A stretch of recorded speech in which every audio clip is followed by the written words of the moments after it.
In today's video, I'm going to show you how to join a Telegram private channel without an invite link. This is pretty simple, so let's jump right into it.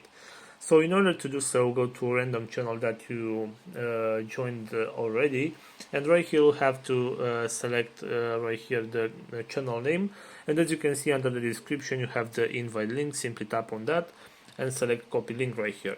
After that, you'll have to go to your web browser, and right here you'll have to insert the link that you copied and delete the right here the name of the channel or the name of the group, and insert the name of the group that you want to join. For example, this is the one in my case, and right here you'll see that you'll have this option to view in Telegram. You'll simply have to tap on that option. And as you can see right here, this is the channel, this is the group that you can simply join by pressing the join button, even though you do not have an invite link for this. So this is all for today, guys. I hope you enjoyed this video. If you did, don't forget to like and subscribe. Bye bye.